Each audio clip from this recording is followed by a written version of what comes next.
Assalamualaikum warahmatullahi wabarakatuh. Bismillahirrahmanirrahim. Perkenalkan, nama saya Anissa Dokterina.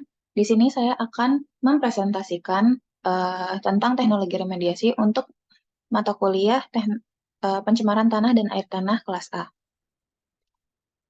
Yang pertama itu ada teknologi remediasi sendiri. Teknologi remediasi merupakan teknik atau metode yang digunakan untuk memperbaiki atau mengatasi permasalahan lingkungan karena pencemaran serta kontaminasi dari bahan kimia. Nah, tujuan dari teknologi remediasi sendiri itu adalah untuk mengurangi serta membatasi dampak buruk yang ditimbulkan dari zat pencemar ke lingkungan. Teknologi remediasi yang pertama itu ada pump and treatment. Teknologi ini bekerja dengan mengeluarkan air tanah yang terkontaminasi, kemudian air tersebut akan diolah atau diobati untuk menghilangkan serta mengurangi kontaminan yang ada dalam air tanah.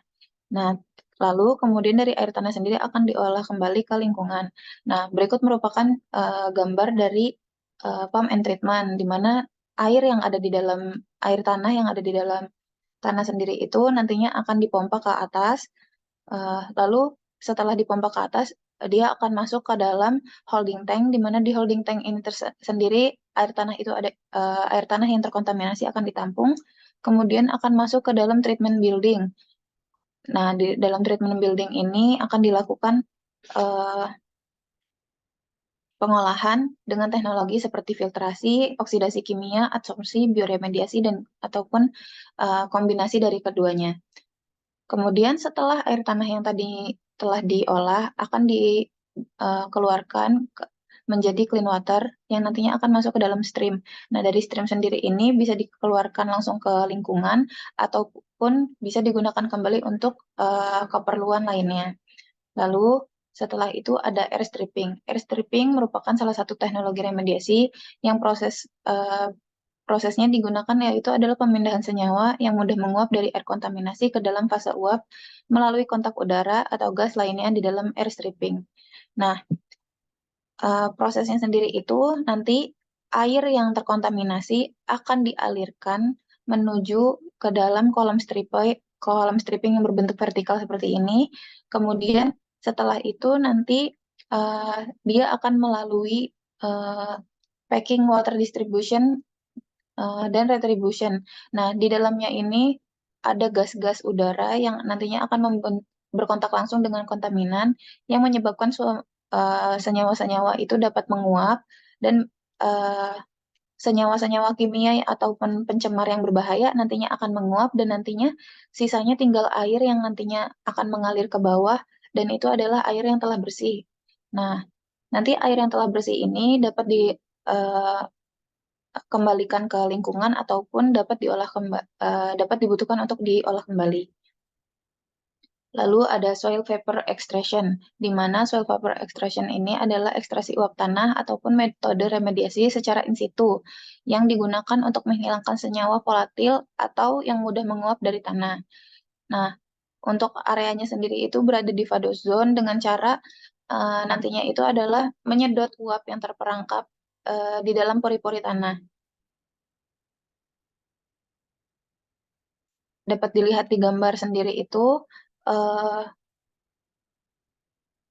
kontaminan yang berada menguap di permukaan di dalam tanah itu nanti akan dialirkan dialirkan menuju kepada treatment system yang nantinya udara-udara yang terkontaminasi tersebut akan dimasukkan ke dalam treatment system dan kemudian udara yang uh, dikeluarkan nantinya dari si treatment system itu adalah udara yang bersih.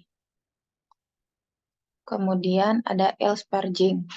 Air sparging merupakan teknologi in situ juga yang prinsipnya menyuntikkan udara ke media air yang tercemar. Injeksi ini bertujuan untuk menghilangkan kontaminan yang mengandung senyawa volatil melalui sumur injeksi. Nah, caranya sendiri itu adalah dengan penyisipan udara atau gas yang nantinya akan dialirkan ke air tanah yang terkontaminasi melalui sumur injeksi.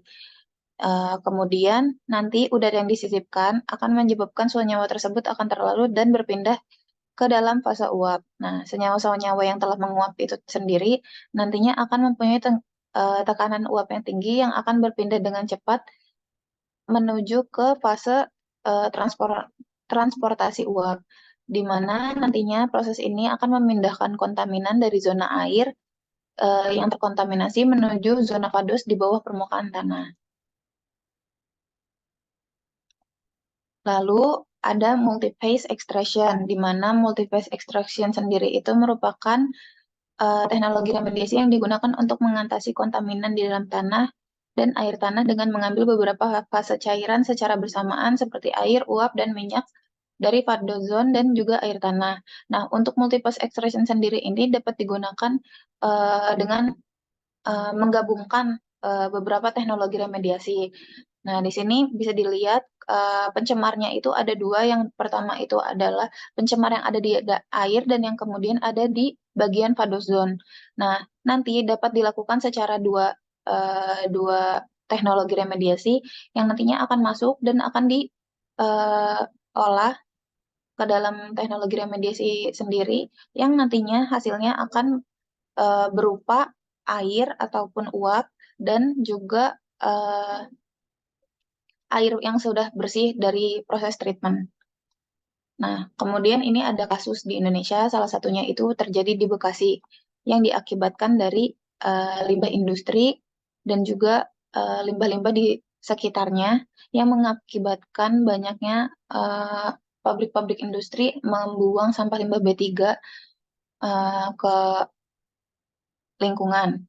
Nah, hal ini dapat berbahaya bagi kesehatan manusia. Salah satunya itu adalah dapat merusak ketersediaannya air dan juga eh, kesehatan manusia seperti penyakit-penyakit yang eh, terjadi dari pencemar limbah B3.